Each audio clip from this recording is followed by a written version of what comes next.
Hello, everyone. Um, it's Friday, so I'm running a bit behind, but I'm ready. Got to get myself fired up here. Yep. So I'm on with Niels this weekend, and that should be fun. I've been listening to all of the Top Traders Unplugged podcast. I have some issues, of course, so we'll discuss some of those things. I need some help, though, from you guys to come up with some good topics.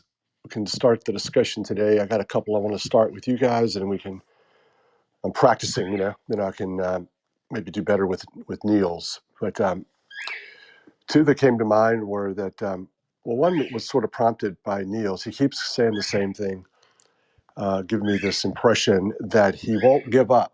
And most traders don't give up on this idea that somehow exits are more important.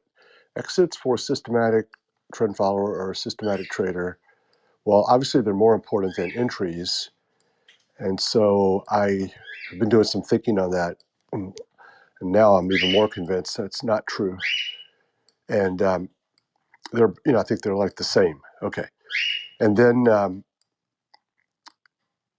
after we got off the Clubhouse last week, I think Richard tweeted something that maybe he wanted to continue to discuss my idea that maybe the we should have different exits for exogenous trend trades from the endogenous. The endogenous are going to last a lot longer. Our long-term exits are going to be rewarded more. We're seeing lots of those now, in the metals, base metals, some of the grains, the emissions contract, which is kind of coming into the number one performer over the past few years, it looks like to me, or one of the top performers. But the exogenous, they're always accompanied by these news events. We all know why they're happening. I'm paraphrasing here.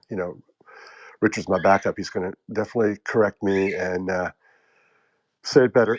But these exogenous, they're going to be accompanied with this news. Everyone knows what's going on. These trends can be biggish, uh, but probably skyrocket and then crash. They're not going to last a long time.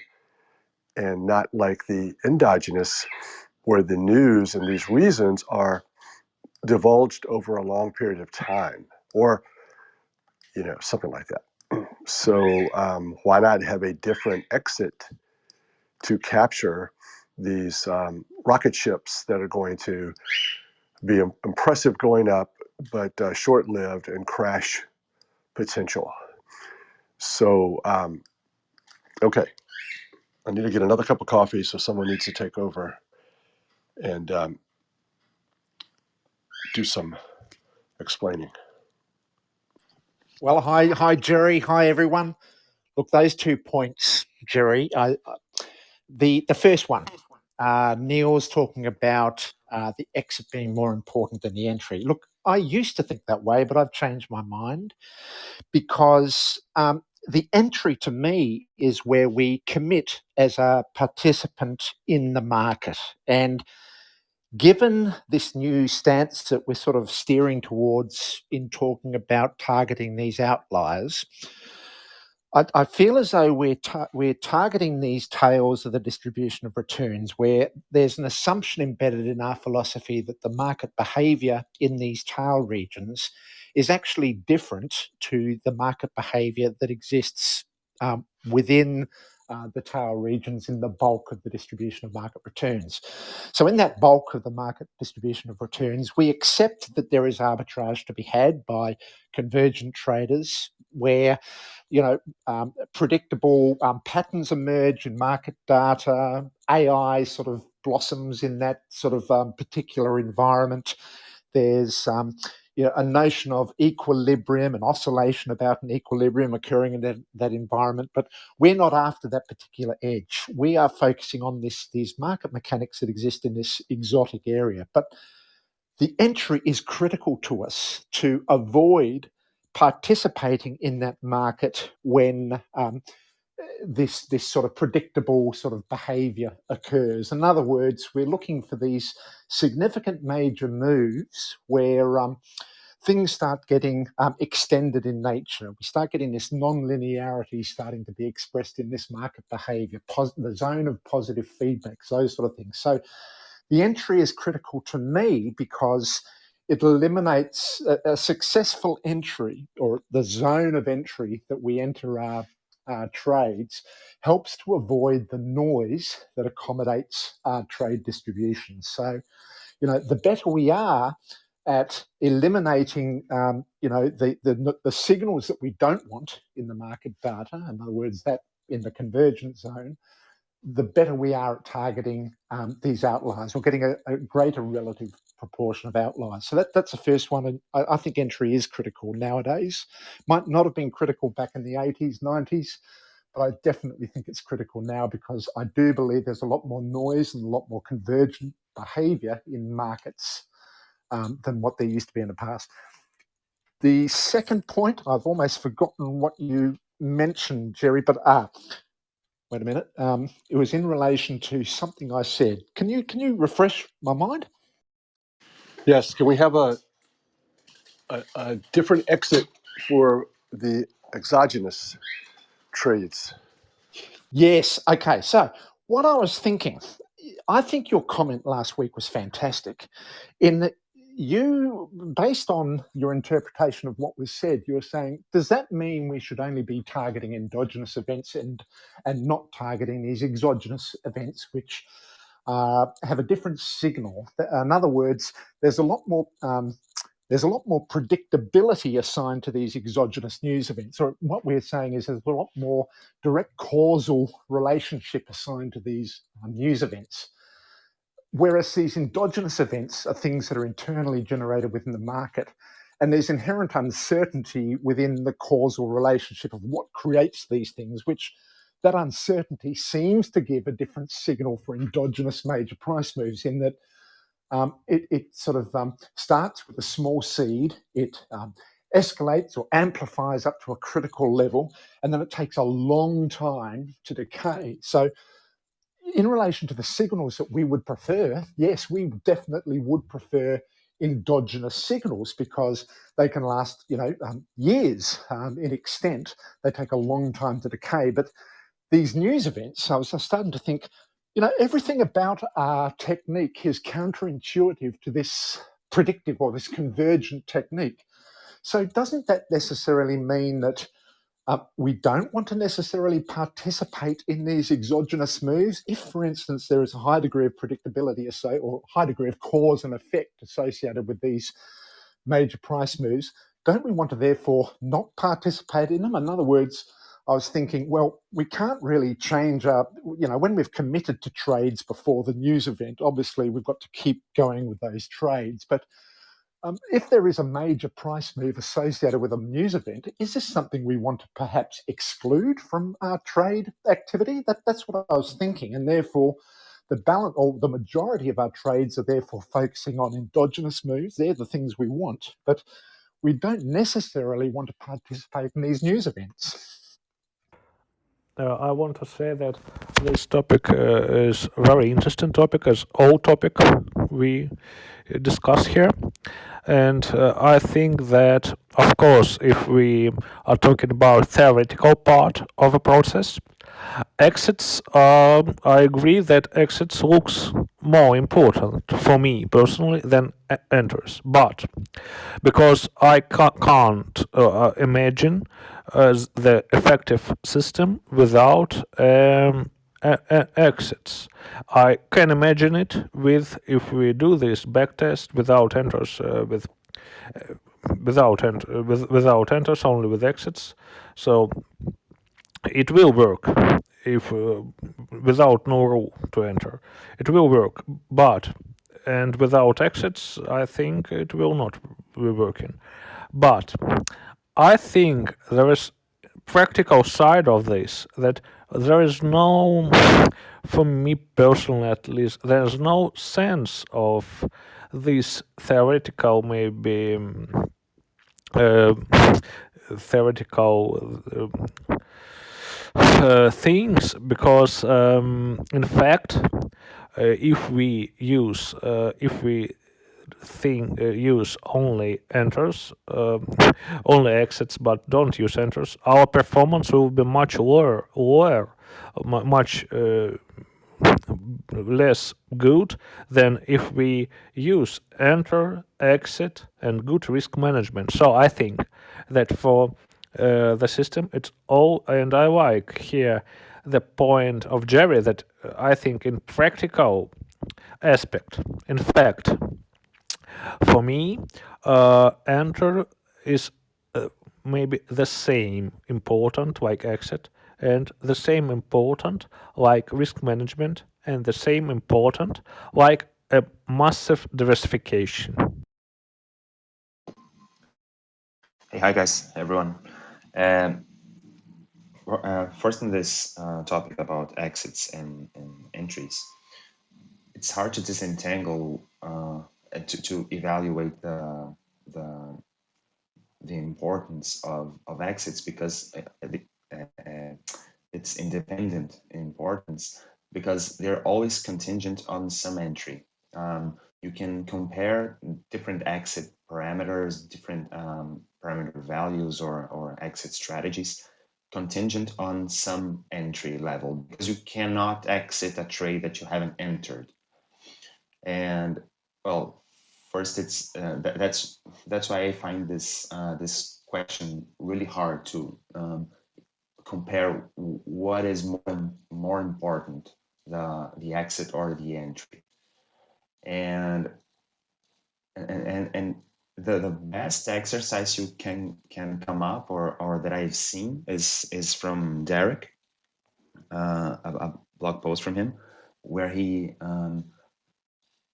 randomized entries and compared different exit strategies. I think that's the best you can come up. But then again, in real live trading, you're not randomizing entries. Your exits will be always contingent on some you have already chosen. And for the second topic, if we should have different exits for endogenous or exogenous trades,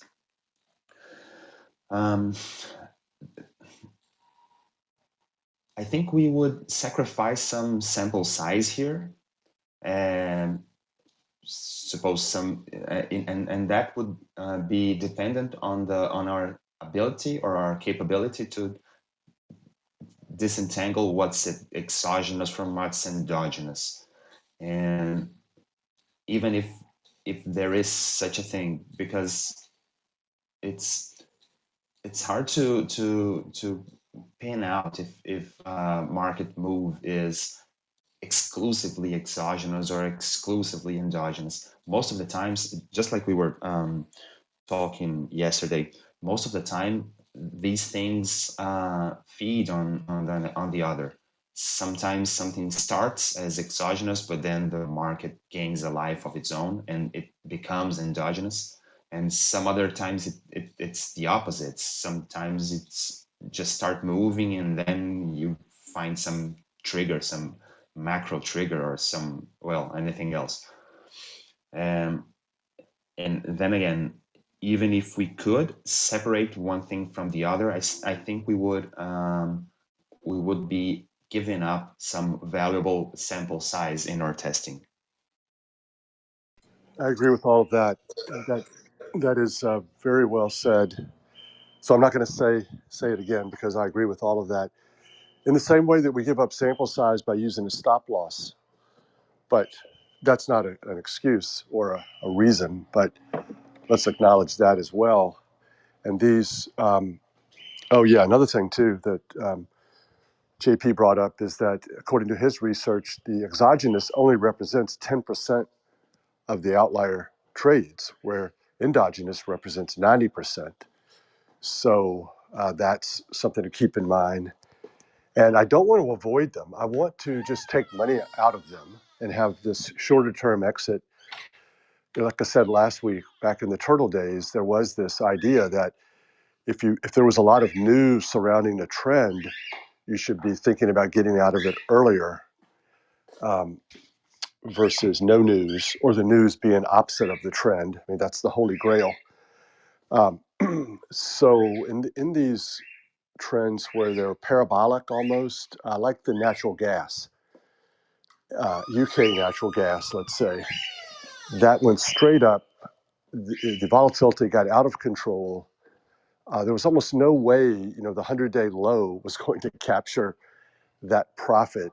So it doesn't just have to be that parabolic. That's kind of can be objective. It doesn't have to be news and deciphering, is it endogenous or exogenous news? It could just be the the speed at which it gets to a certain level. It's just so straight up. Um, I don't know. I lost my train of thought there for a second, but it it is quite the issue. And another thing I wanted to ask Richard is that you continued to give credit to JP, but I thought that I had heard you mention this concept of endogenous and exogenous prior to JP's results, research results. Yeah, Jerry, but I think JP, he basically backed it up with research. I talked about it because that's my understanding of how complex systems behave, but he demonstrated it through his research on 1-minute data. So he really deserves the credit for all of that. But look, in relation to what we're talking about here in relation to endogenous, exogenous, I'm very interested in this statement made by Richard Dennis and people regarding perhaps to fade the news event. I suppose what it does is it gives an opportunity for a bit of research. For instance, if you've got access to news feeds, have a look at how your trend following models perform in relation to those news feeds. Because if it is only 10% of the data, yes, I totally agree with Bruno. And we don't ever want to compromise our sample size. But if it is 10%, and if, for instance, my gut feel, this is my intuition, there's no research here, but my gut feel is that these news events produce a signal which is actually counter to what we're trying to achieve here. I've got a feeling that these news events, the news event when it comes out, before it comes out, there's always, these traders who do trade these news events, and it can be either a beneficial move for us or it can be a disadvantageous move for us. In other words, the news event can be so material in nature, it can become non-linear in an adverse way, slip through all of our stops, slip through our trailing stops and give us a king hit. Now, I've had that a few times. I had that with the Swissy event. I've had that, but it's more numerous than that. I've had that some material moves go right through my stops, and that is usually accommodated with this high volatility associated with a news event. Now, I'm wondering whether they're, whether they are,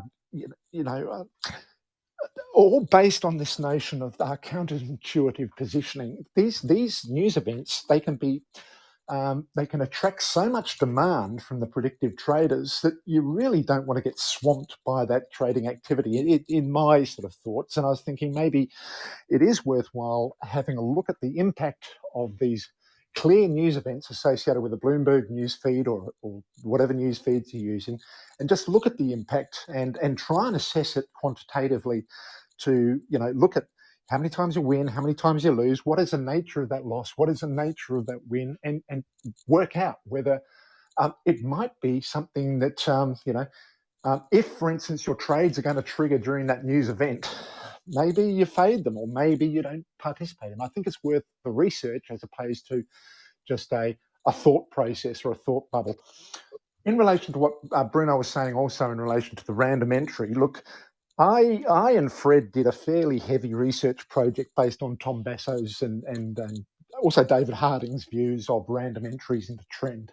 And we certainly did find that from 1980s up to about 2010, the model worked with a random entry. In other words, we adopted effectively a coin flip, deciding which direction to trade on entry, on the basis that Tom Basso and David Harding's assumptions at that stage were, look, you can have a random entry, but provided you've got strong risk mitigation and strong money management principles backing you, you can develop a profitable system. And we did find that for that 30-year period from 1980 up to 2010, but we lost it.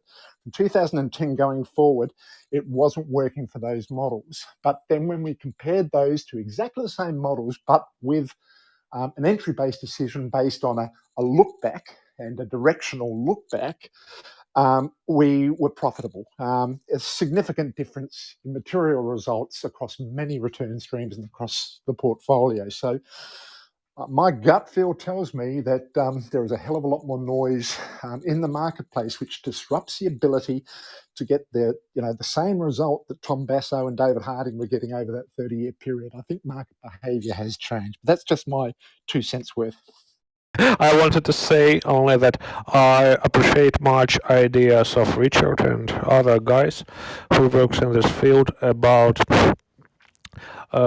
these simple rules, applying these simple rules in this complex world, because in fact it's really a lot of complex factors that can be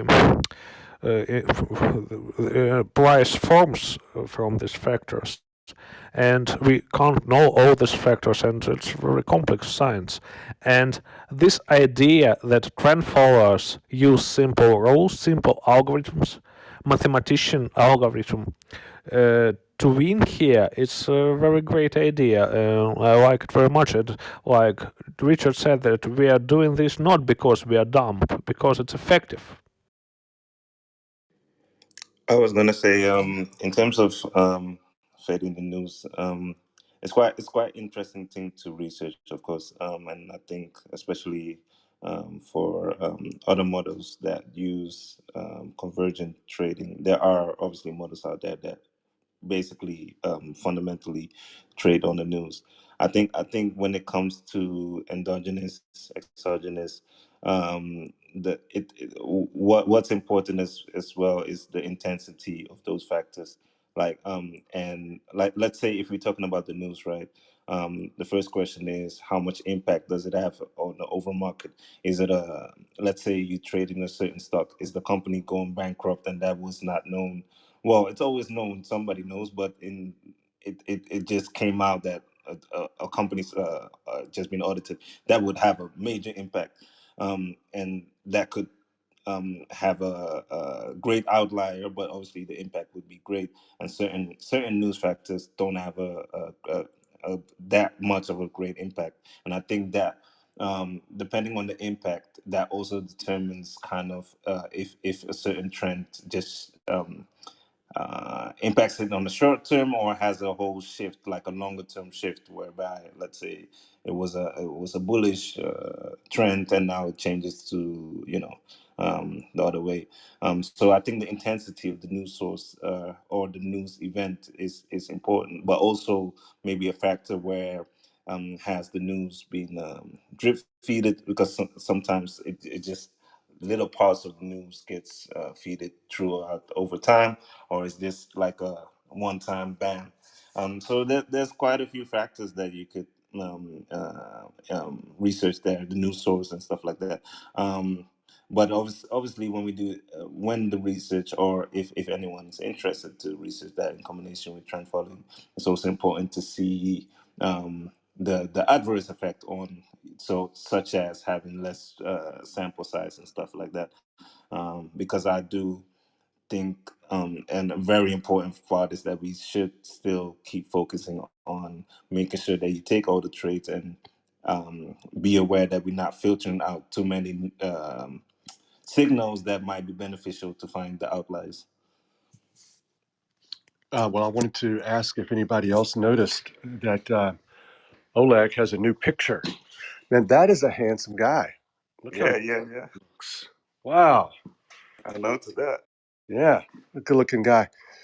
Um, let's see here. Oh, well, I forgot what I was going to say about endogenous, exogenous, except that, oh, yeah, one of the things that's kind of interesting is that this could be, I've never believed necessarily that this volatility targeting obsession is primarily or solely due to a risk. No, no, no. I don't never believe that stuff at all, because there were these periods where trend following really, the long-term trend following really suffered, although because there were not none of these long-term trends that lasted for a year or two. There were these short spikes, you know, 15, 20, 30 ATRs, and then they collapse. And that is that volatility targeting that purports and pretends to be all about, the risk in the portfolio. It just works so well to take profits on the way up. And so this could be, another method to do that. So I'm going to become a vol targeter. I doubt it, but I'm just brainstorming here. That so if you get a really huge spike quickly and parabolic run up, you can kind of take some positions off. I don't know, and this would be a way to not avoid exogenous, but to profit from exogenous in a way that you won't be able to do with the 150-day low or whatever breakout low that you're looking at. So just something to think about, especially as we have almost all the time a bit of both trades going on. And I do think, though, that I'd be very hesitant to do something radical like that, because it is exactly what forgot who the last person was, said, that we don't want to miss these outliers and proclaim them to be exogenous, proclaim to know that there's a pattern that we should be following versus loose pants where there is no, it's an assumption of not having a pattern. If there are any other point and figure traders, which I use for my short term trend system for the breakout, from the floor days, at least at the Kansas City Board of Trade, if price moved up, I've had to reduce the move. But let's say, for ease of illustration, I have two contracts on, and wheat moves up 16 cents, and I've got a 2-cent 2x3 box. When it retraces those first uh, uh, three boxes, then I'll take half off and move the stop to break even +1, and then let the trade play out as it ordinarily would. And that's on point and figure parlance, it's called a pull. And I think the data shows that if it retraces 50% of its move, it's going to, in all likelihood, reverse. I ran the data on it. Originally, it was 18, and like I said, I had to reduce it to 16 boxes, regardless of box size. But I only do that on the short term trend system. But I was curious if anybody else has experience with that as well. I haven't used a point of figures chart before, but it is interesting. I would like to ask the question, as in, like, how is that different, or what makes it more? Maybe that's not the right question, but what's the difference between that and using a normal candlestick or chart? Like, what what makes it interesting in that sense for you? I found that it reduces the chop, and it is profitable in the short term. And I'm talking, days to weeks for trade duration. Sometimes you can go longer than that into months, but it really depends on the move. And then I'm getting into my longer term trends, which are just traditional 100-day and 200-day breakouts. So, and getting back to Jerry's approach for the longer term. But and again, it's something that was picked up from the floor days. So I don't know. Um, uh, I'm sorry, and I think it gets back to kind of what Oleg was saying. I think the reason a simple process is effective and profitable and has edge is because at the end of the day, price is simple, and it's functioning in a needlessly complex environment. But I don't think I answered your question, Jeffrey, and I'm sorry. Brian, look, I see where you're coming from, because this is a problem I find with short-term models. If I'm applying short-term trend following models, I find they don't work. But if I apply short-term momentum models, I find that they do sort of pick up this short-term convexity a lot better than my classic short-term trend following models. And I think this is where there's this line that exists between what classic trend followers are calling trend following versus what others might be calling momentum. And then you start merging into more convergent options as you sort of decrease your time frame. So to me, this is a statement. What I think you're finding is a statement that as you reduce your look back, you are accommodating more and more noise in your signal, and you need alternate methods to classic trend following models to reduce that impact of noise and mean reversion in those signals. So I see where you're coming from. And if I was going to be, for instance, adopting short-term models, at the moment I'm medium to long-term, because the models that work for me are these very simple models, trend following in nature. All of the golden rules applied. But when I get down to that short-term space, I need different models. Now, you could use options in that space to achieve that short-term convergence. That short-term convexity, or perhaps momentum models as opposed to your traditional trend-following models. So I see where you're coming from. Well, and one of the filters for the breakout or the breakdown entry is the trend on the point and figure. So I'm not, if the trend is up or the bearish resistance line is down, I'm if the bearish resistance line's down, I'm not taking the breakout. I'm only taking the breakdown, and vice versa for the bullish support. So if trend's up, I'm only taking breakouts, and if trend's down, I'm only taking the breakdowns. So there is that filter too, which helps. And I found it most effective on the initial breakout or breakdown immediately following a trend break. So if you have a big thrust down and then there's a small consolidation and then you're given another entry signal, that one is like 86% effective.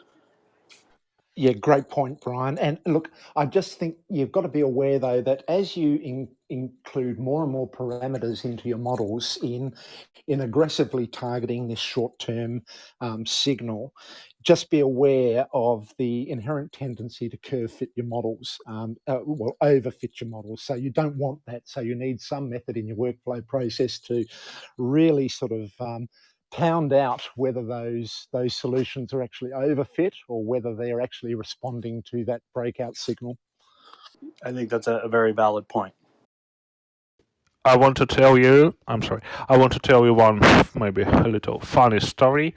I have a little martial art background, and I know one story from Japan that a group of guys were training karate, and one guy was the worst in this group, and he trained only one punch because he did not understand complex fighting systems.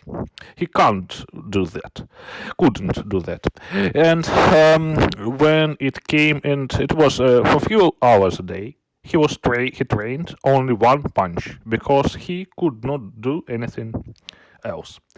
And when it comes to a competition, maybe in 1 year, he became to fight with the best guy in the group who knew a lot of complex fighting systems. I know this story from the childhood.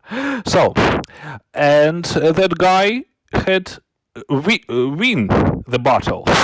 He win that guy with one punch. And other guys asked that the best person why it was so, why he was beaten. He said, I beat him with my hand and he beat my hand. I beat him with my leg and he beat my leg. I could do nothing with him. It's about how simple system beat complex system. That's great. Brian, touching on your point and figure, it's an interesting thing. And for those not as familiar with the charting methodology, it takes time out of the equation, which is something that is obviously, if you're thinking of a 150 period or a 50 period breakout, or the highest low, highest high, lowest low, point and figure takes that time frame out of the equation. So when it is making a new high, that's where you see that breakout that you're describing. So that's kind of an interesting thought for trend following. Thanks. Yeah, I looked into it.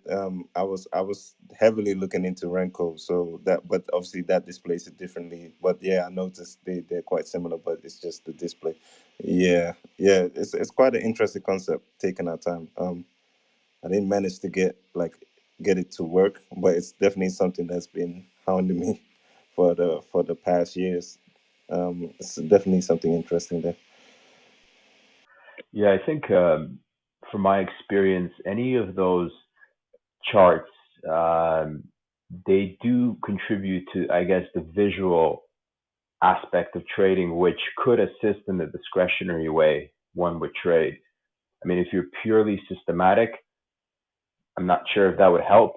But if you have some discretionary input, whether on when to exit trades or when to enter trades or how to trail a stop and so forth, it can be beneficial. I guess just on this topic of trailing stops, which I found fascinating because I think I've pretty much tried to backtest everything and anything, all the potential trailing stops, whether it's your, ATR stops, your end day exits, volatility, whatever. I think I've backtested thousands of different exits, and I found some patterns. I found some that are better than others, but one thing I haven't, and I'm just posing this group or question to the group here, has anybody back tested any breakouts that obviously successfully break out and that are in profit within 24 hours? Are they to be more successful, or are they to be winning trades versus breakouts that don't close in profit within the first 24 hours? And the reason why I ask is I just came across this concept that some traders say that a successful breakout should be in profit within the first 24 hours. I don't really have any opinion on it per se because I haven't tested anything, but I was just wondering if anybody has looked at that data or even tested things like that, because it could give us the potential to cut trades before they hit our stop loss or initial stop loss. Therefore, obviously making our losses that much less. So just wanted to ask that question there. I've definitely railed against this on the podcast and in this clubhouse to go down that route. Not only because I've seen, an experience that you don't want to be someone who wants to recognize patterns, because there are no patterns there. That's why we have to trade long term. Everything we think's a pattern gets violated, and we miss the big trend. And we look back and we say, why was I concentrating on avoiding a 25 basis point loss? Why did I spend more than 5 minutes on that, but instead turn my attention to ways to never miss a big trend? And so the odds and the probabilities and the expectation are way off on that. Granted, I spent a lot of time optimizing my stop loss 20 years ago, and not making it too tight, not making it too far away, that optimal spot that yields the most amount of profit. And then maybe I'll trade multiple, different parameters on that stop loss, because I'm always wanting to do diversify my entries and exits. So, but I don't really, it's another sample size eater. But I remember when I went to the Turtle program, I had all sorts of trend following ideas, most of them kind of bad. And then I had read the books, Reminiscences and other books. And I remember Rich saying, you don't want to be a tape reader. And I'm like, what? Of course I want to be a tape reader. But no, you don't want to seek and find these patterns, and especially indulge your lesser self, which is that, like, I'd really hate. I knew that trade was going to be bad, so why don't I have a rule to get me out of it? It hasn't done anything. All of this human common sense and regret that you're building up because you kind of knew it, quote unquote. You don't want to indulge that. You want to be the one person that sits there and says, oh, I made money in that because I never got out on those little pullbacks, on those uncomfortable pullbacks. I paid them no mind. I sold my entire soul to maximize the possibility for me capturing an outlier. And sometimes you turn it into an outlier. You have a lot to do with turning it into an outlier because of your entry and the ATR at the time and not giving up on that position. So one of my Moderna, I know you're sick and tired of hearing these Moderna stories, but one of my Moderna systems got in when the ATR was 87 cents. And then some others got in, let's say, where it was $2 or $3. So which one was the biggest outlier? So anything that would have caused me to temporarily give up my Moderna position with an ATR of 87 cents would have been a very bad trade-off. Did Moderna take off and rally immediately and turn into a profit as I want it to? I don't know. What if it didn't? So I don't think you want to be in those situations, and especially from a sample size point of view. I also want to say, like, depending on obviously the time frame trading, it could go in and out from being profitable, well, slightly profitable, like to negatively. So yeah, definitely the same that Jerry's mentioning. It could take time for a trend to take, but obviously you're mentioning in terms of having done the research within the 24 hours. But what if you have a very long look back? Then you might need to give it more time than at those 24 hours. So that would be a factor as well, like what time frame you're using it. Personally, I'm not a fan of that, but if you're looking into it, I think a thing to consider is also the time frame. Yeah, I agree with that. The closest I've come to finding out what the numbers say is, so let's just say you're playing a breakout and you set your stop 4 or 5 ATRs away, right? And the market breaks out, fails within a couple of days, and then instead of you waiting for your entire or your initial stop loss to hit, you can cut that trade to lower the exit. So that was my initial idea, and how I tested this is I said, okay, let's give it an arbitrary number, or let's just say if the market breaks out and then closes, on the last 2 days low, meaning it hasn't hit my initial stop loss, but it's clearly the breakout has failed for all intents and purposes, let's exit that trade. And I ran that test across several markets for, I think, about 30 years or so forth. What I found was that the drawdown and the volatility decreased, the accuracy decreased, and it just wasn't as profitable. So that was the closest test that I got to that idea. So I agree with the comments there, but just wanted to see if anybody had any other ideas of how they can apply that, because like I said, I'm kind of hungry for some ideas to test. I reckon when Jerry says he doesn't want to always mention Moderna, I think this is exactly the mindset we actually do need, because when you look at what these outliers are, they are these things you remember for life. So, if we think of Jerry, he refers to his Moderna. He's probably got a large number of other examples over the course of his trading career, but there might only be 10, 20 of them. Tom Basso refers to the silver trade, I think back in 1990s. These classic trend followers that get these outliers, these are these events that you cannot predict them. So if we're making decisions based on a 24-hour period, and we're making decisions based on the relative frequency of that signal over the course of that 10-year trade sample or whatever, I think they're the wrong decisions to make, because I personally think that what we do as classic trend followers in this counterintuitive way is we almost totally rail against any form of prediction. So in other words, any repeating signal we avoid, because we don't want these repeating signals. We want these endogenous events that are full of market uncertainty, because as soon as you get uncertainty in these events, that's where the predictive mindset fails. And I think that's where we're getting our edge from. So in other words, those people that are being short squeezed because it's not performing in a predictable manner.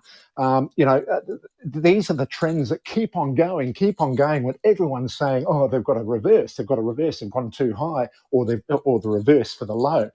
It's going totally against the predictive mindset. And I totally think that traders in general are predictive in nature. So you've almost got a zero-sum game where 10% of them are choosing not to adopt the predictive methodology. 90% are choosing to adopt the predictive methodology. So when those predictive models fail, that's where you get this massive transfer of wealth over to those non-predictive modelers who are far fewer in number. So there's this massive transfer of edge over to those people that simply refuse to predict. And that's why I think, when we're talking in terms of, signals and everything like that, we're looking for these outliers which are unpredictable in nature. We've got to apply a systematic rules-based process to catch these outliers. But we don't infer anything about the quality of that signal. Yeah, just to add one important thing. So in the, I guess, the test that I mentioned, you still would be re-entering the market if your condition is still met, right? The whole point behind it was to ensure that or to basically say that most breakouts do fail. And if they do fail, there's no reason for you to be holding until your initial stop loss is hit. That was kind of the concept. But you still would be re-entering. So in the example of a Moderna or whatever, the euro, let's say the breakout fails, you're not waiting for it to hit a 5-6 ATR initial stop, which is quite wide, right? But you are going to re-enter. If you exit, you re-enter if the condition presents itself, meaning if the breakout continues higher. Now, where I found that to be a drag is obviously the commission cost, right? I haven't done the numbers in terms of how much that would offset, but I imagine that is what ate into the profitability of that system. So that's just worth mentioning. Yeah, Boris, just one thing to just take note of is a breakout model will re-enter that trade with additional slippage, additional transaction costs, etc. But certain trend following models like moving average crossovers might take a long time to re-enter when that signal is reached. So this is where you get this type 2 error arising where if, for instance, you are continually having to re-enter your trade, your models actually might not catch that re-entry. That's why, I'm not a big fan of this assumption that, oh, look, I can catch it at a later date, or that's too bad, that's a break. I've got this rule that says I'm either in or I'm out, and full stop, and loose pants, I'm going to ride it for as long as it goes. That, to me, is a more efficient way of catching these outlier moves, which, are unpredictable in nature, unpredictable in form, etc. Yeah, that's a fair point. I've never, sorry, Bruno, I've never applied it on a non-Donchian style breakout system, meaning an end day high or end day low. So, if it's a 100-day breakout, I've never applied it in a moving average crossover just because I don't use those systems. So just wanted to say that. Yeah, and even in the breakout system, Richard mentioned the slippage, and it can cost you potentially a lot, especially in those big outlier moves, because if you enter the trade when the trend is starting to develop, the ATR is still low, and you get in a position that will later look huge, because the ATR is low. If on the other hand you exit the trade every time the breakout is not confirmed or satisfied. Sorry, I don't remember the exact word you used. But if you keep exiting the trade every day, the next day you put on a new position, potentially smaller, and you have realized some loss, and will get in the trade at a new breakout at a price above the one you put on the trade before. So a fair comparison should be take a big outlier move. I don't know, Moderna, for example, or natural gas. Last year, I remember was a big one for me. And take one of these big trades and compare what's the performance of a simple breakout system, one exit, one entry, one exit, and one stop loss, versus this proposal of yours. See how the complete move compares. I mean, what was the profit of this potentially one single trade of a simple system versus a sequence of small trades on this proposal? I believe that slippage will cost you a lot. Yeah. So what caused me to look into this?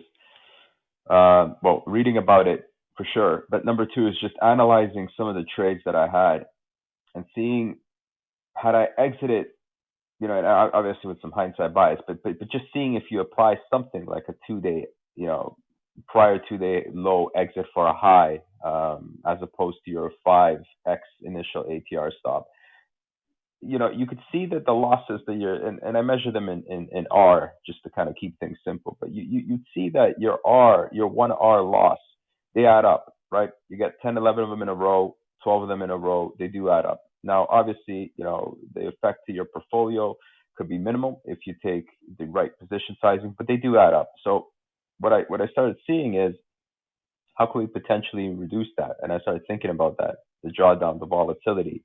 Now, I no longer think the volatility is bad. I no longer fear the drawdowns per se, but that's where the idea came from.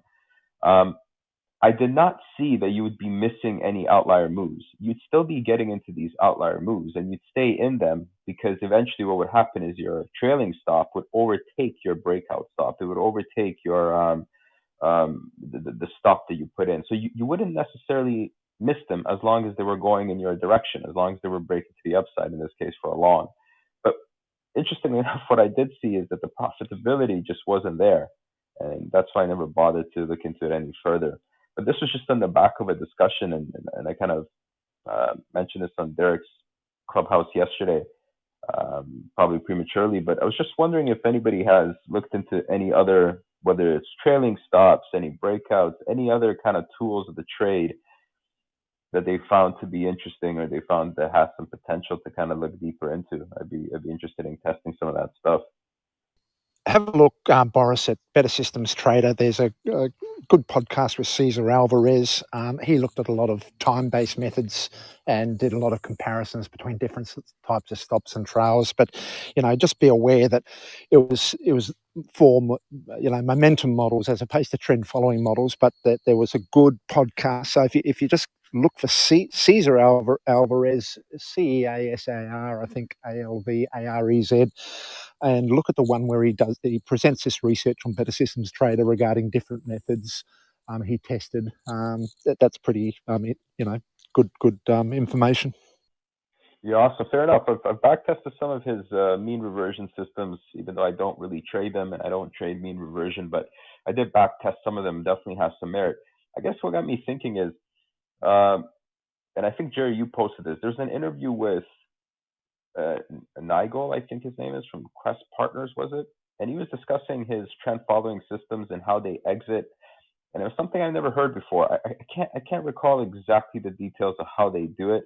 I don't know if it's based on days or whatever, but it just got me thinking that, have I not been considering everything? Because the only two exits that I've ever applied was the breakout low in terms of a long, or the volatility based trailing stops. I've never really applied anything else. So it just got me thinking if anybody here does anything a bit different in terms of how they exit their trade. I mean, just in general, I have a tendency to, as I've already said today, to focus on exits that where I have a big profit. My eye is going to be like towards those, right? My exit is 50 ATRs away, or 150 ATRs away, versus how can I save 20 basis points on a stop loss? So that's the temptation, for everyone is when you have a big profit, is it okay to change the way that I exit because I don't want to give back this big profit? And then you do the back test and you ignore the sample size reduction, and then you're on your way because it looks really good. And not everyone, or not even the majority of people probably subscribe to the one entry, one exit, and a stop loss. It's only because I do it only because of the sample size and these systems that are fairly medium to long term. They perform wonderful if you look at the 30-year back test P&L.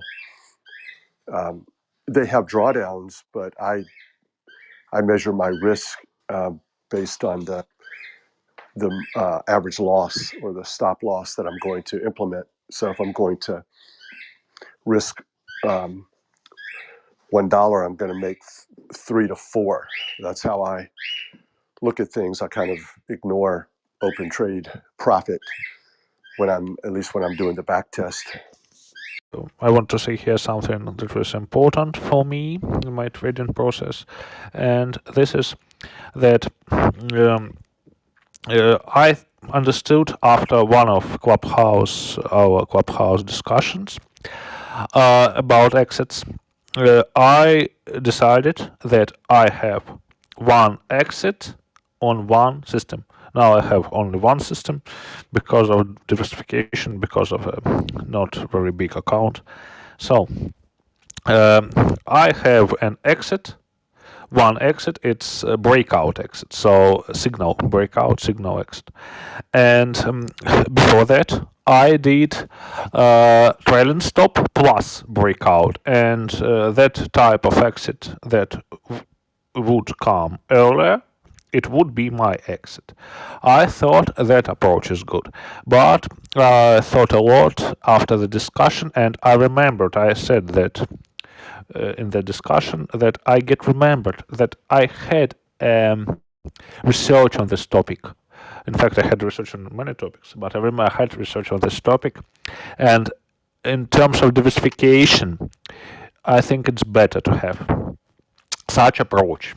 And as I remember, Jerry said that one system, trend following system, all systems are trend following system, and the only difference in system diversification, and Jerry teaches this, it's our enters and exits if we're talking about system diversification. So I have one exit and have set it now on each system. I have one system, so now I have one breakout exit. And stop loss, of course. Yes, I have stop loss. When I'm doing my trade, I have stop loss.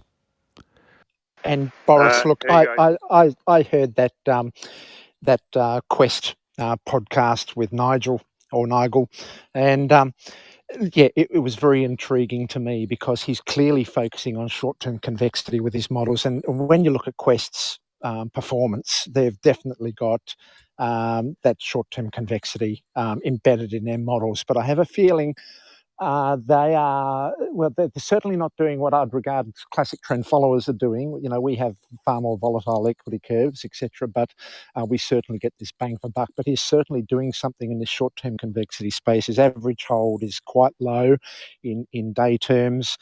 It's a very interesting podcast. It had me intrigued, and that's where I was thinking when Niels was talking about the short-term models to, remove a bit of that drawdown impact we got on Black Friday. That's where I was sort of started to invest my head, and I was looking up, different models and things. But I finally came to the conclusion that I'm happy with my classic trend following approach. Whilst it might not deliver that short-term convexity, I'm prepared to accept those drawdowns. But yeah, it's definitely something that is quite obviously, there's some secret sauce in there. Probably Derek and Bruno P know more about it than we do. But that's something that was very interesting to me as well.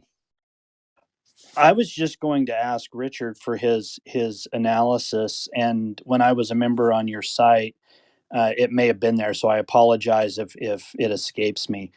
But what's your consideration for the short term, medium term, and long term in the ballpark there? How many days? Yeah, so if you remember, Brian, we adopt this workflow process, which basically looks at the data and makes all of the decisions for us. So we're sort of not sort of saying in our minds, oh, look, there's a certain length of time, but the workflow process effectively ran through this massive iteration process over this large amount of data, and it was falling on models that, for instance, had breakout models that had terms of 100 days plus. So anything less than 100 days, you start getting too much noise in those models. So the workflow process itself was settling on a figure, and that's why I refer to it as an adaptive process, because we run this each year and we let the data over these extended data sets tell us what those variables should be, if that makes sense. Yes, it does. And that's good, because I have 100 for medium and 200 for long. And then, like I said, my heretical point and figure, although I don't think it's heretical, I guess we could kind of consider it like the Orthodox Church schism, maybe. That sounds Oh, good, Jerry. I definitely consider it heretical. I mean, I don't really know I didn't really ever understand what point figure is, but it really, after your description, is really something that I have wouldn't want to adopt for myself. But anyways, I do think this is a good time to get into this other topic I wanted to mention, which we're kind of in it already, which is good, and that is entries and exits. And so when I was listening to Niels, um, he said something, because I hear this all the time. Exits are more important, and I discard it. But really, there's something beneath the surface going on here that I think it's good to talk about. And this is the quote from Niels. It's pretty easy to see where the trend began, that initial breakout. Figuring out a good rule for how to know if that trend has turned or if it's no longer valid is harder. Okay, you see, therein, then I was like, oh my gosh, now I see what the concern is, his concern. And it's just like on this meeting here, we've heard this term, the breakout failed. See, that's kind of the same thing. When did the trend turn? Figuring out a good rule for how to know if that trend has turned. See, there's no good. No, that's not right. I could care less about that. It's no longer a valid trend. No, wrong thing to say. The breakout failed. No. That has nothing to do with anything. Because, okay, this is going to shock you. But honestly, if I have to choose, if you're going to make me choose, I'm not a trend follower first. There you go, I said it. So I'm not a trend follower first. I'm really maybe not even a hunter for outliers first. Because my ultimate loyalty is not to trend following. It's not to figuring out if the breakout has failed. It's not figuring out is the trend over. It's really to systematic rules. That's my ultimate loyalty. That drives everything. And but since that's the truth, who cares if the trend is ended? Because if you're using 100-day breakouts to 200-day breakouts, if the trend ends in system one, you get out. If it hits the 100-day low, that's your definition. It's not, is the trend ending? It's, did my exit get hit? I've defined this system one as you exit at the 100-day low. System four exits at the 200-day low. So when system one gets out, the trend for system four did not end. And I trade these four systems, 100, 150, 175, 200, whatever, because they work. I have the rules, I have the entry, I have the exit, I have the stop loss, and I did this back test and it made money. It has nothing in the world to do with trying to figure out if the trend has ended, if the breakout has failed. And I think another thing that is implicit in this whole idea that exits are harder, when in fact, the exits are the easiest, or there is nothing, there's no big decision to make on the exits, because with all of those breakout exits between 100 to 200 days, they all make the same amount of money. Now over the back test, the 30-year back test. So which one you choose has nothing to do with your terminal wealth. You can choose any breakout to exit from 100 to 200, let's say, and beyond even maybe, and they're all going to make the same amount of money. So that makes the choice of the exit the least relevant thing on your plate. Which markets you're going to trade, way more important. Are you going to have a filter that keeps you out of a big trend because you got filtered out because you tried to save 20 basis points? Way more important. But the one thing that you cannot ever go wrong or add any value to is choosing that one exit, breakout exit, as long as it's within that sweet spot range of, let's say, 100 to 200. And so, but this is not what's on people's minds. What's on their minds is not the 30-year back test and making the same amount of money. What's on their mind is today's trade. Oh my gosh, what's going to happen with today's trades, this year's trades? I'm going to make so much more money. I made so much more money on system one because after I got out at the 100-day low, the market continued to crash. So this choice of how hard it is to choose the exit is based upon one trade, 5 trades, this year's trades, this month's trades, which is not proper thinking. It needs to be based upon all 5,000 trades in the back test.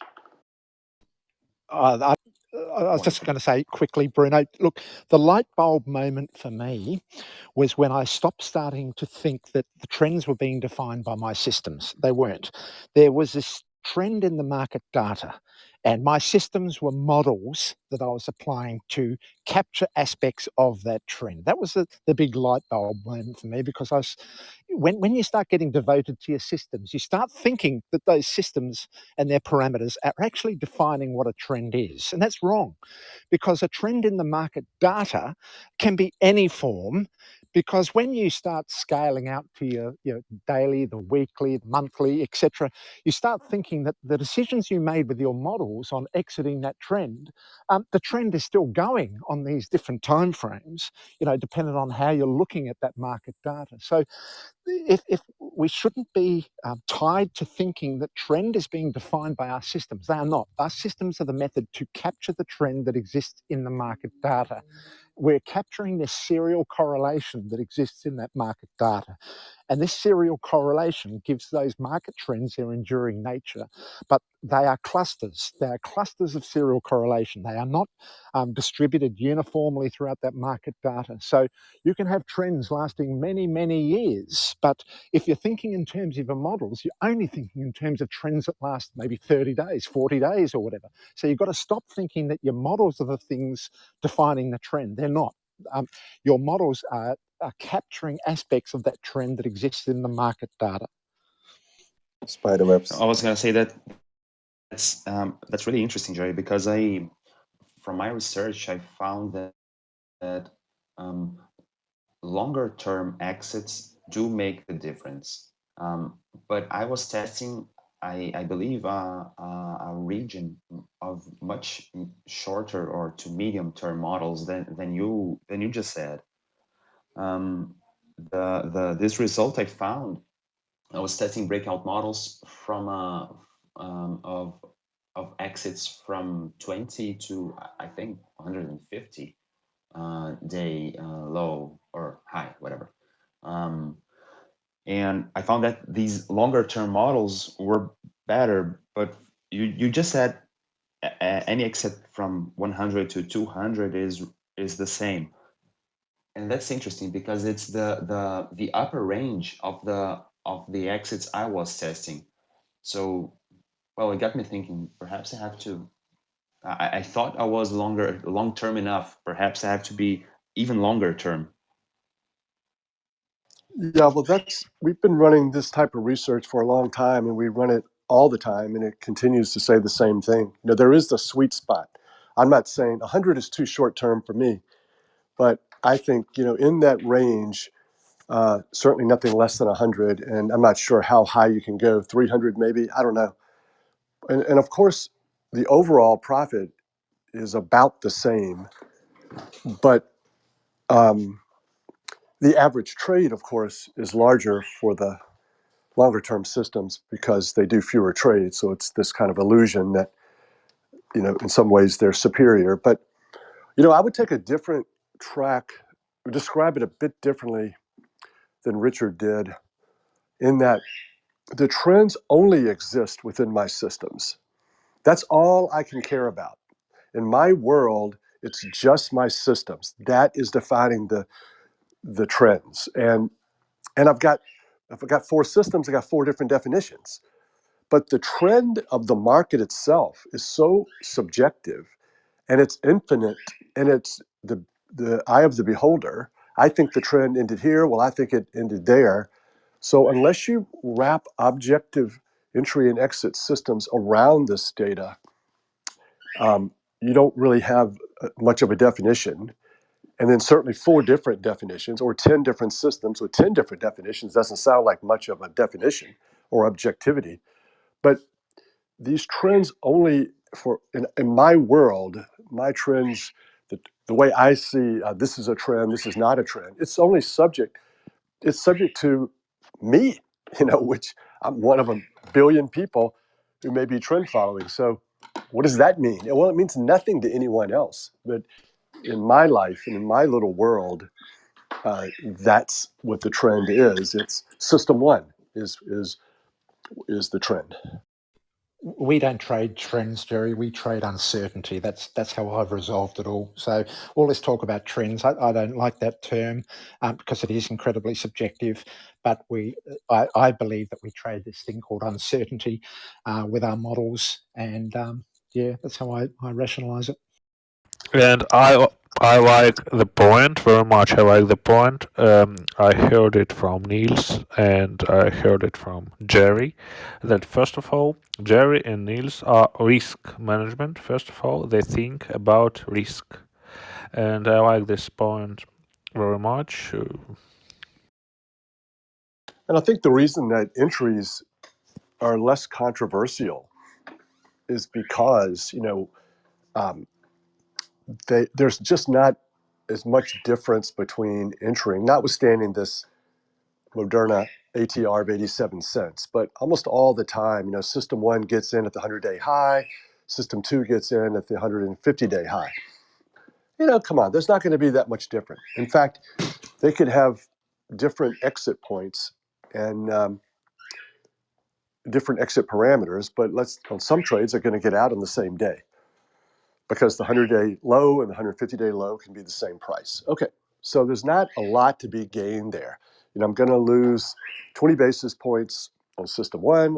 Maybe I'll lose 20 basis points on system two. The entries just don't make that material difference per trade on a certain trade. On the heating oil trade, it's just not that big. But whoa, once we get that big trend going and the ATRs start expanding dramatically, the 100-day low and the 150-day low are incredibly different prices. And you're just praying that every day that this breakout, which is so slow to move up, starts to move up more and more. And then the 100-day low gets hit. And you're like, oh my gosh, look how much more I have to worry about. I still got the 150-day low. And that's 15 ATRs away, 20 ATRs away, original ATRs. And the ATR has expanded dramatically since I put the trade on. So this per trade obsession, this is where the exits are so critical. They're so important. Yet, not so much if you look at a career's worth of trades.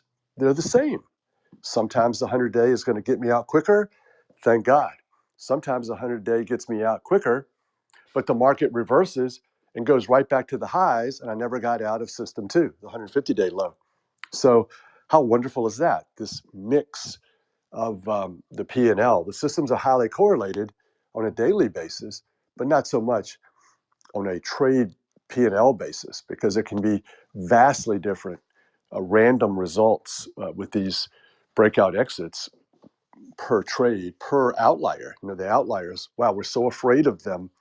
We're so afraid of giving back that profit that it's hard to choose the perfect exit. The perfect exit for this trade, which is irrelevant. Yeah, I think it's again looking at this as a system rather than individual components. Just like when you look at a car, you have different components that work together to make it run and make um, help the whole the whole mechanics move or the whole vehicle itself move.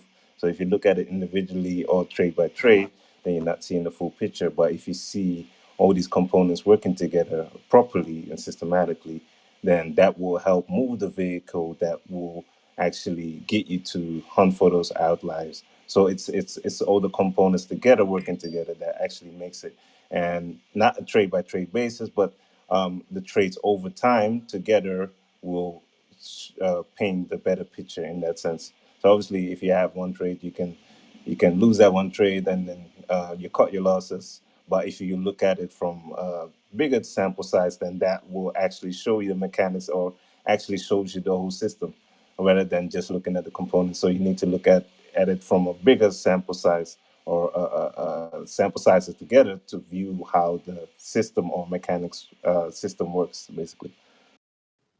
I was having a conversation with my my college age son last weekend, and we were talking about, oddly enough, trend following, because he's just set up his Roth, and I was explaining, Ricardo's quote on the concept of cutting your losses short and letting your winners run, and I was explaining to him that it's about letting the trend play out, but you can't look at your I told him you had to take your stop loss and look at it as a stop saving. So you're either making money or saving money if you're truly cutting your losers short. So you have to look at it not as a loss, but as saving money from what you would otherwise put out. And I think it's getting back to that same basic as Jerry said yesterday, that he's not a trend follower. And I thought he might go down that path today. He said he's a turtle trader, and I think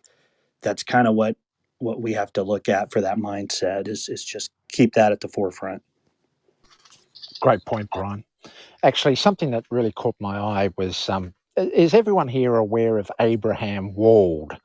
And this sort of is an argument against the using a backtest as a definitive measure to project future results, because Abraham Wald was this statistician who in World War II looked at a problem that these arriving English bombers that came back after their raids on Germany, they assessed the damage that was inflicted on these bombers, and they looked at where the bullet holes had sort of riddled these bombers, and they assumed, before Abraham came along, that this was a measure to use data analysis to project how to increase or reinforce those areas that were strongly hit by flak, to improve the robustness of the bombers. But Abraham Wald realised that this problem was a problem faced with not using the data itself, but looking at where the bombers weren't riddled with flak, because this was a story of survivorship bias. Those bombers that returned home were survivors. The ones that didn't return home didn't have that record of where they were hit. And when they assessed where those bombers that didn't return were hit, they were in the areas that weren't hit by the data or the flak. And this is really what we're trying to say in trend following, is that it's an exercise in risk management. Using data as a basis to project anything, or data as a basis to predict anything, is missing out on either these opportunities or these massive risk events that hit us or blindside us, and we're you could either get these massive windfalls if you do it the right way, or you can get you face risk of ruin. And that's what trend following is about. It's about capital protection, risk management, and not predicting. I was just laughing at myself because I've gone on a couple of rants today, and it reminded me of this wonderful quote from Richard that I thought was really funny. I posted a piece of research from a group, Tail Protection for Long Investors, Trend Convexity at Work. And so it was a research paper. I posted it. And then Richard posted a quote from it as well. And then his comment was not from the pulpit, but from the lab. So I feel like I'm just from the pulpit way too much. But the thing of it is, I think you need to kind of have a bit of both. Obviously, I'm not a great professional quant backtesting person, um, but what made the turtle thing so amazing was the mentors, and what made them so great was that they had this pulpit view, right? They were the best. I mean, I'd say that everything that I say, I'm just copying what they said. It was all documented. There, we had our notes, and there was an official turtle book. And so it's not impossible for me to almost quote them directly with all these principles and theories. But however, they were very adept at the back test as well. So we need the lab, and the pulpit can kind of get irritating, but it kind of pushes it. It's really another way of saying, our philosophy, and our philosophy needs to be robust and strict and influence the lab. But what do you think about this? In that, let's assume, well, we do appreciate this as a zero-sum game. And we appreciate that trade events are initiated by participants in that system. So, the system behavior is defined by the behavior of its participants, either individually or collectively as a whole. So if we can sort of grasp that concept, then we can say to ourselves, right, in this zero-sum game, isn't it best to adopt a counterintuitive posture? In other words, if 90 or 80% of the market are doing one thing, then isn't it better to be the 10% or 20% doing the alternate thing, the yin yang of it? So if the majority of the market is using these highly statistical methods such as AI, machine learning, all of these things, isn't it best to counterintuitively posture yourself to actually not participate as when this fever of AI and high frequency trading, all of these things is occurring, but position yourself like these spiders in these webs that wait for the predictions to fail. Doesn't that make sense? To me, that is this counterintuitive nature we adopt with trend following, the same as how Marx adopts a counterintuitive posture in value investing. It seems to me that the people that actually make the long-term net wealth are these people that go against what the crowd is doing. I couldn't agree more. And that was the cornerstone of turtle trading. But from the point of view of human failings, and taking small losses and letting profits turn into losses, Brian mentioned something like, quote, I moved my stop up to break even, right? Right? No. Why? Because it feels good. Because I don't want to take a loss. I had a profit. Why would I want to take a loss? So doing the opposite of these human inclinations, what makes us feel good, the mottos were do the right thing, do the hard thing, do the thing that you hate to do. Put yourself in a position where you're in the small minority of people who say, it doesn't matter what the max profit was, I'm going to take a full loss. Because if I apply the rules, these robust rules that make the most amount of money, you know what? That happens within my system. I love my system. I love all of its characteristics. It has drawdowns, it has losses, it has big profits that turn into losses.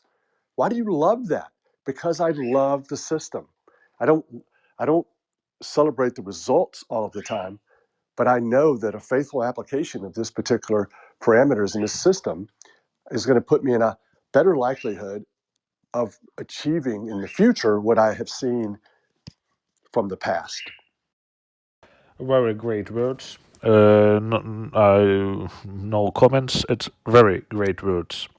And I think it's a very good idea to everybody to take note here this words because it's great. Did we disagree before, Jerry? Never.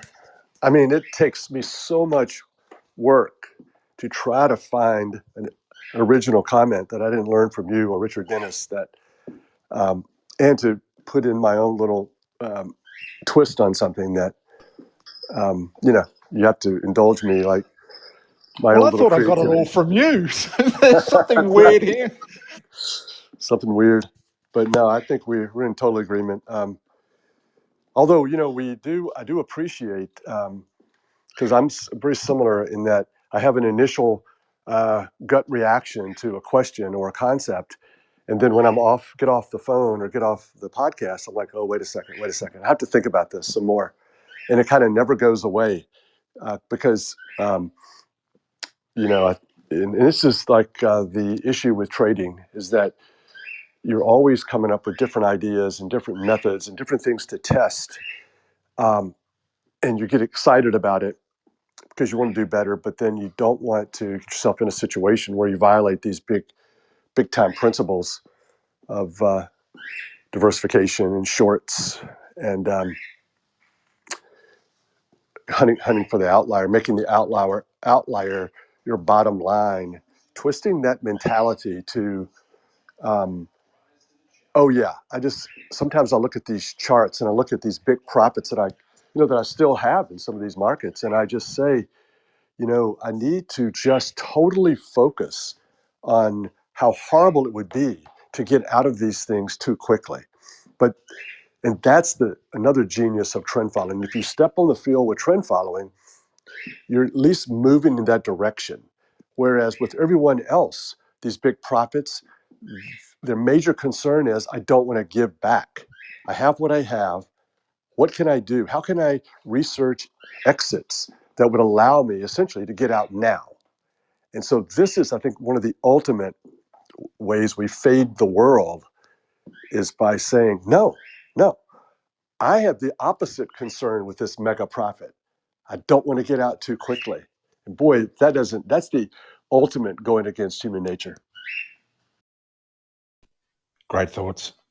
We often say how we repeat ourselves, but I don't think we do. I think what we're doing is we're hitting the problem from lots of different perspectives. So, at the end of this exercise, once we think we've repeated ourselves a million times, we actually come away with a far broader appreciation of the problem. I always worry that I contradict myself, but I think that by this process, like on Clubhouse and all of the things we're doing, and this is a great venue for us to all sort of air these views and things, it does allow this sort of multiple perspectives to problem solve, and I really appreciate that.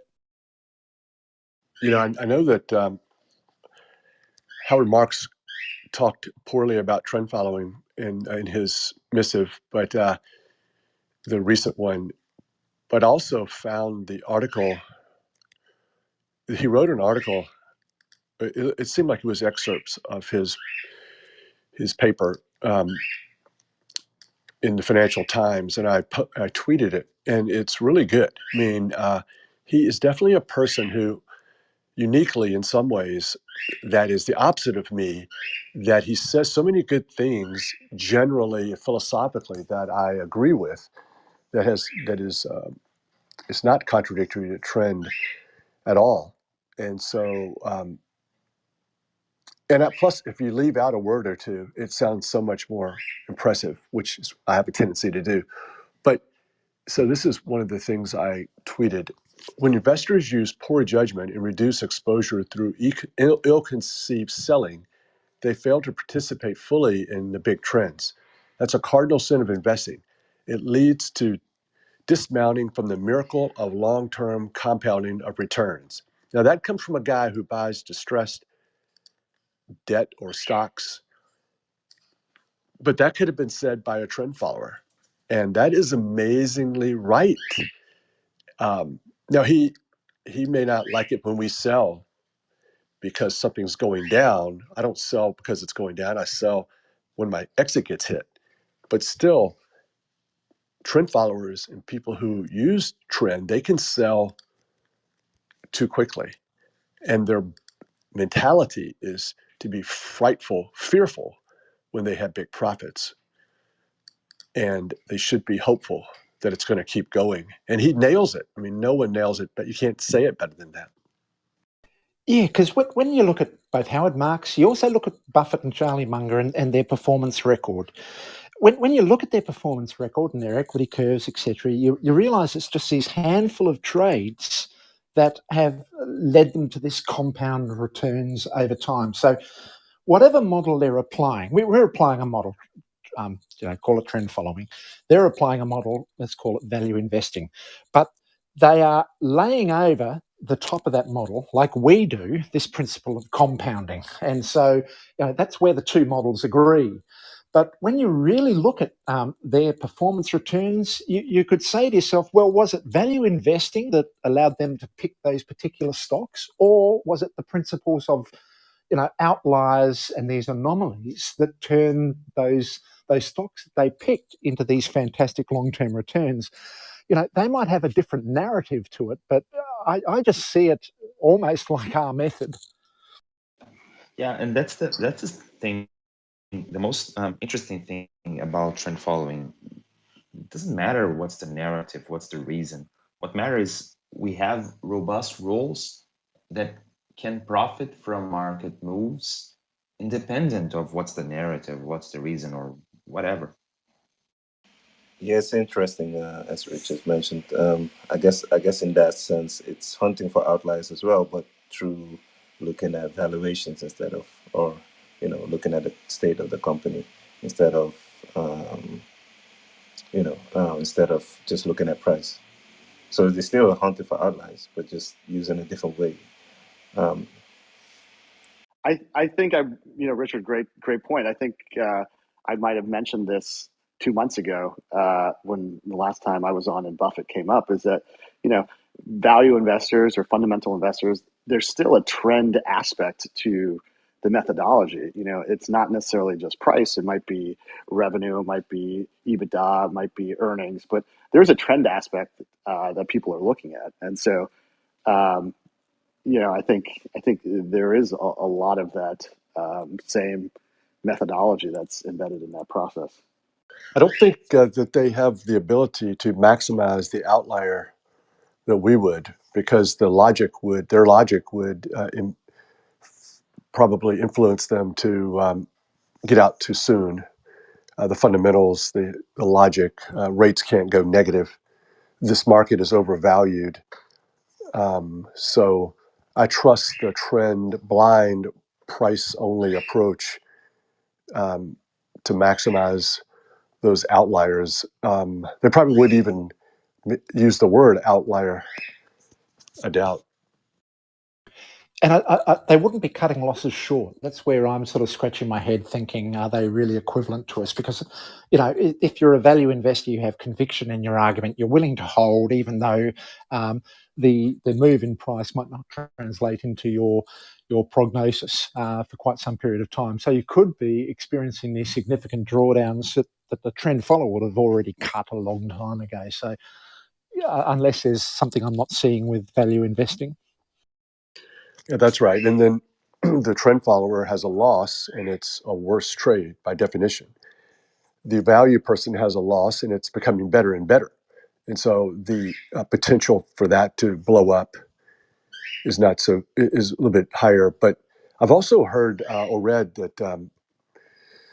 that Howard Marks has said things like, we like to buy that when it's so low that if it goes to zero, then that's like a small loss. So I was like, yeah, damn right, that's good. I like that. So that's I've been in situations like that where it's rare, but you can buy the upside breakout at such a low price that the market almost literally has to go to zero to hit your your stop loss. Hard stop loss that stock prices cannot go below zero, but why not raise that limit and put on a trend following stop loss? Great point, Bruno. We need a value investor here. It's so much more fun to put words in their mouth and not have to listen to probably some really good logic, though. But I think it's worth continuing to read these tweets I had from Howard. I mean, amazingly, these are from Howard. Most people invest a lot of time and effort trying to avoid unpleasant feelings like regret and embarrassment. And what could cause an investor more self recrimination than watching a big gain evaporate? Investors often sell because they don't believe a decline is imminent, but very few possess the skill to time the market. Experiencing a decline is in itself far from fatal. Sometimes the market keeps going higher. After all, only the long term matters. Reasons for selling have nothing to do with the fear of making mistakes, experiencing regret, and looking bad. It's the discipline of relative selection, rules, rigor, and discipline. And that's systematic. And he is probably fairly systematic in what he does. And he runs into the same human failings that he sees, that he fights within himself and he sees in others, which is the fear of letting profits run. It is the biggest fear. We all have it because what's going to happen? I was number one last month on the performance, or I was in the top 10, but now maybe I'll have a bad February or March because I've got so much profit to give back. I always have these feelings, and I just put my head down and think, well, I got here because I followed the system. And the back test. The back test says these systems, all four of mine, they make the most amount of money possible. They all make about the same amount of money per unit of risk. It's interesting how these the wording could be almost perfectly said by a trend follower. I mean, apart from one detail or the other, the logic behind sounds a lot trend following or systematic or whatever. Yeah, that's where this counterintuitive principle comes in. I think it's a counterintuitive process. They're doing the same as us. We're fighting. They want to do the same as us, but their implementation is not, right? Yeah, that's right. They're choosing a different implementation with a counterintuitive approach to us with a counterintuitive approach. Bottom line, it's saying in a market that's full of intelligent participants, which is different to the natural environment in which we evolved, we're competing against other intelligent players. And so the way you win that game is to not play by that rule book. So you don't use your intelligence to predict what you think is going to arrive. That's what everyone else is doing in the market. You actually think counterintuitively to them. That's the way you survive in a financial market as opposed to a natural environment where thinking and prediction actually gave us an edge. Thinking and prediction in this environment of financial markets, not necessarily the same edge at all. In fact, it can be to your oblivion if you adopt the predictive mindset that the majority of the participants have. I think as well, and not to repeat again, but I think it's basically choosing what is the signal. So again, we have price, and can I say price is a leading indicator? But yeah, we have price as an indicator. They see the signal, they see the signal as something else. Basically, the fundamentals in the company. So it's quite interesting because then is that a lagging indicator, or is that something that shows up later? Yeah, that's again that kind of question, but. And yeah, it's interesting. Well, whilst they might use their method, might be undertaking a valuation process to determine what price they get involved in. The reality is that the real price that they get involved in is the price that they actually transact in, not the price that they analyse. So they determine what they think is good value, and then if that value arises, then they transact at that price. And this is the difference between a price following method and a predictive method, in that a price following method is recognising that the true reality of the market is defined by the actual events of buying and selling that occur in the market, that occur between a buyer and a seller. Whereas these other approaches like value investing, fundamental investing, all of these other alternative approaches, they're using a derivative measure to try and identify this principle of cause and effect. Now, this is where I think we come undone thinking in terms of cause and effect, because where I think the bias arises in cause and effect is that we see a historical record, and everyone, when they look at that historical chart, they'll say, well, the best time to be in that chart is, from the bottom to the top, or from the top down to the bottom. They can do that in hindsight when you're using this verified survivorship record of a track record. But the bottom line is, when you come to trading on that right-hand side of the chart, you don't have that benefit of that track record to say what decision do I make at this point in time. You're facing uncertainty at every moment of the time on the right hand side of the chart. And people that use measures such as value investing, fundamental investing, they're derivative measures based on a historical past trace of what I call survivorship bias. They're not looking at the failed decisions of that past, which are very important in the track record of survivorship.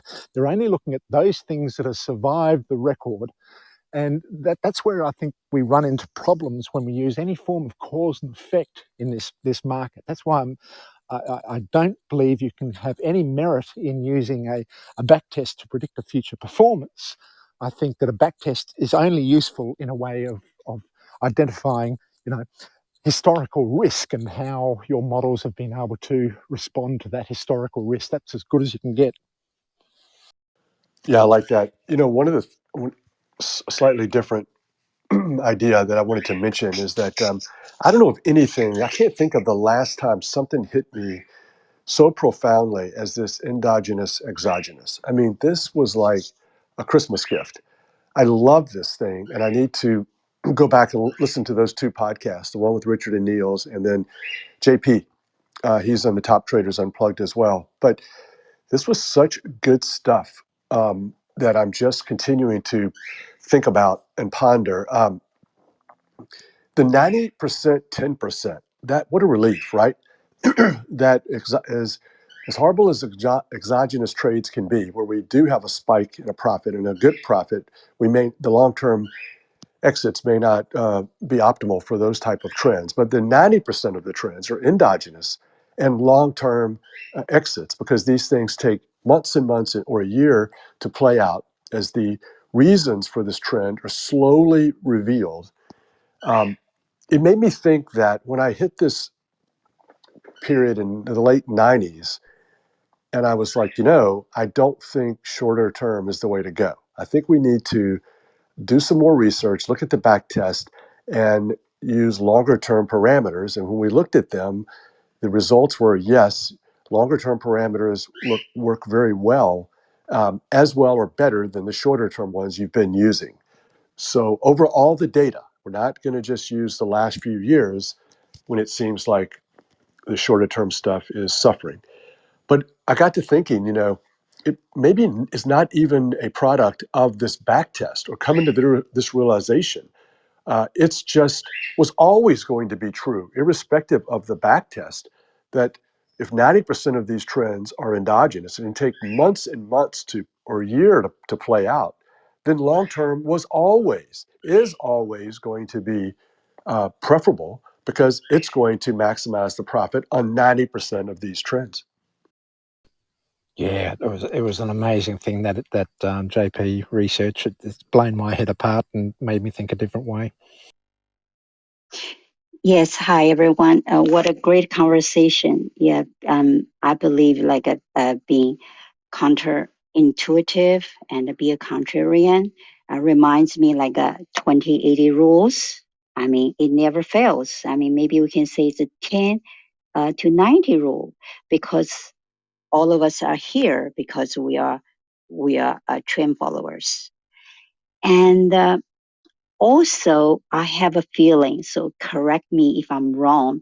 So, mainstream media and mass psychology, they always talk about, they try to immortalize Warren Buffett, I believe. Even actually, we know that Warren Buffett partially or mostly are like a trend following.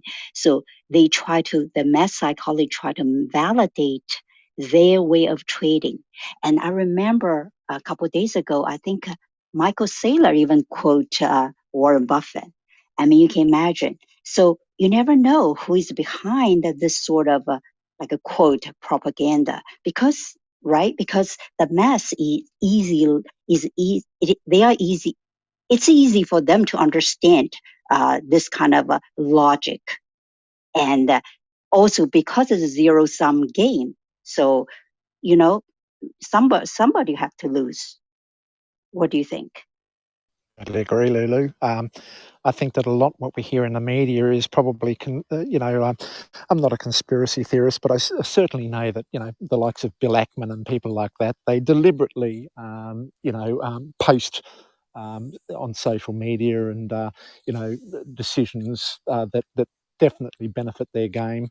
And so I'm very circumspect of anything you might hear in the media. I think we've always got to revert back to what our research is saying. But yeah, in relation to Buffett, I think that his popularity has partly been inspired by the fact that his method certainly does fit more into traditional economic terms as opposed to our method, which is based on things that are very hard to quantify statistically. We're talking about uncertainty here. We're talking about things that go against the grain of traditional economics, Sharpe ratios, all of these things.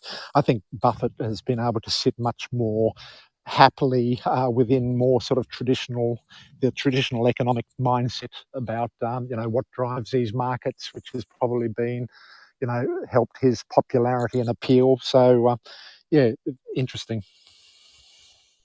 Yeah, and things have changed, and everything have changed. I mean, maybe you just follow him. I mean, it would be suicidal.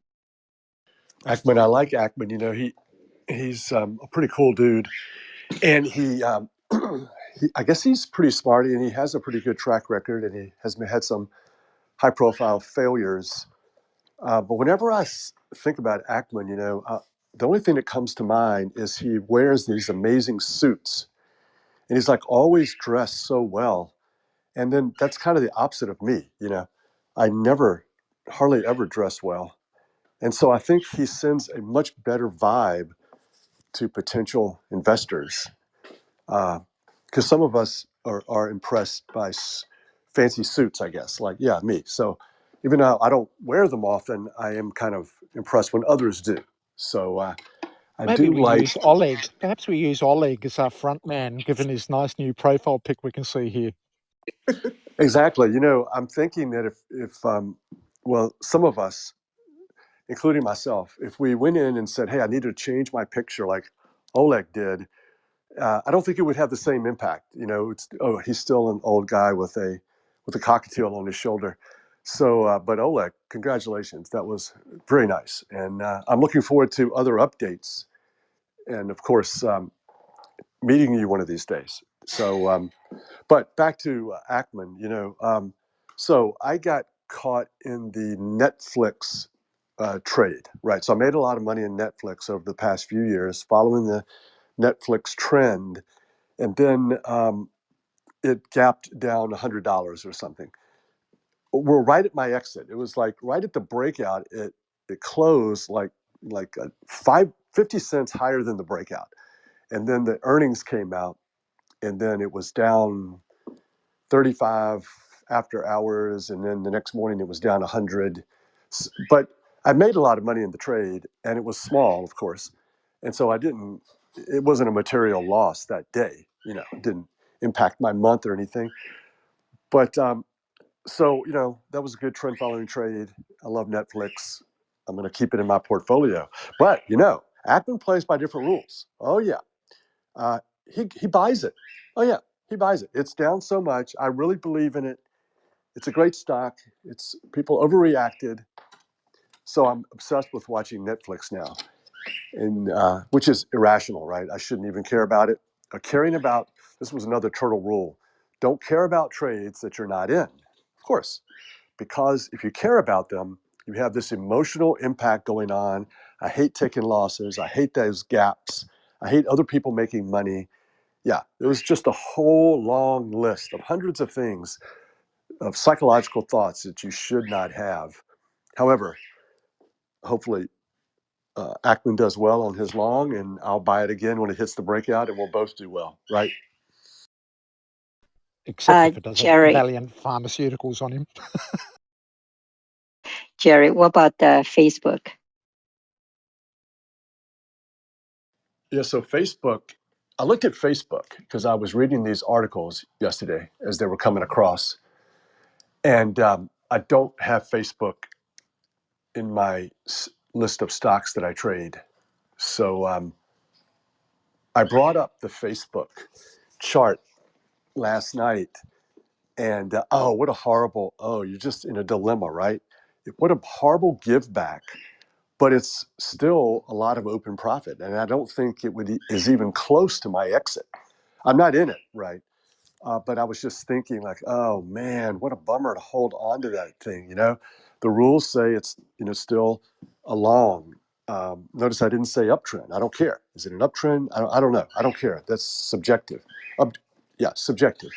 Objectively, is it close to my exit that I'm going to get out? Okay, so I don't have it, but I feel for people who are classic trend following Facebook with long term systems. They have to stay long.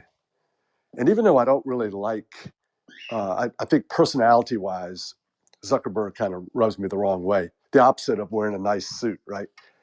But he's like Buffett. He doesn't look good in nice suits, so he's got no hope for being on my top list. But I hate to see the guy lose 250 billion. I mean, I was just like, oh, that's too much of a punishment for him. Like 10 billion. Yeah, I'll fine him 10 billion, but not 250 billion of his net worth. And I couldn't help but thinking, these guys get so rich, Bezos, by not by owning all of this stock, that I'm pretty sure that if I was the owner of these big companies, I would have hedges in place for my net worth, because losing 250 billion in a day is certainly more than I can handle. It's an expensive dinner. Hey guys, as an equity trader, I can say I've been trading peak tech quite a bit during the past 2 years, and I feel I'm more short term compared to Jerry, because I got out of Netflix like 3-4 weeks ago, or like 3 weeks before the earnings gap down. I also got out of Facebook late last year because it just turned down for me. But I did get some kind of whipsaws in Google and Amazon now. But I still got out of them with a good profit, so I can't complain too much. Nice, Marcus. I wanted to comment before someone, I didn't see who it was, asked about different type of exits, like end days exit and mean reversion, and I'm trading one mean reversion strategy on large cap stocks myself that is short term in nature and has this end days exit as the only exit rule. But it trades like a basket of 10 stocks, and all the positions are very small. But it just I see it has such a small edge.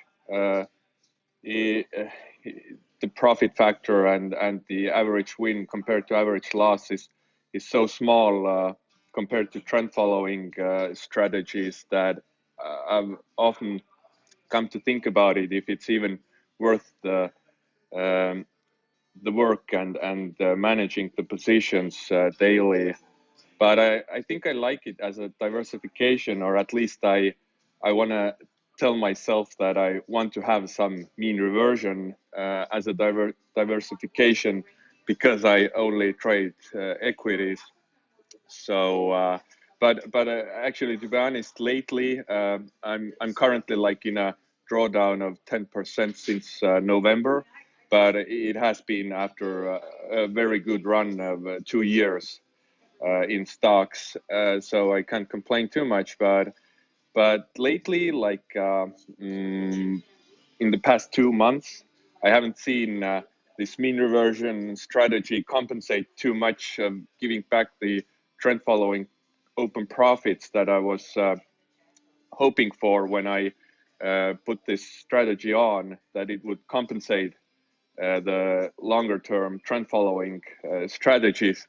So this hasn't been the case. So I know you classical trend followers probably point fingers that need to diversify across asset classes and markets, but it is what it is. Just wanted to point out that I have this mean reversion end days exit short-term strategy in large cap stocks that tend to mean revert more often than small cap stocks. But I like the trend following strategies a lot more, and they make the most profit. Come over to the dark side, Marcus, fully. All right, let's take a couple minutes if anybody wants to ask another question or bring up a topic. And if not, we can call it a good 2-hour day. It's our close to our average, I guess. And thanks for everybody for the comments. And unfortunately, I cheated on Niels because I gave you all my thoughts that I'm going to give Niels Sunday morning with our podcast. But I'll come up with some more original material for Niels. Give him a hard time, Cherry. You know, Niels can take it. Niels and I have known each other for a long time. And he actually used to work for me back in the 90s. He was our European marketing guy. So we're good friends. And he still wants me on the podcast. That's very interesting. So we'll see how long I can last. But it is sort of I do enjoy it. And especially when we all get together, which we need to do more often. Okay, I wish everybody a happy weekend, a good weekend, and good trading next week. And we'll be back together next Friday, same time. Thank you, everybody. Thank you, all. everyone. Thank you. Thanks, Have a great everyone. weekend. Bye. Bye. Thank you. Goodbye.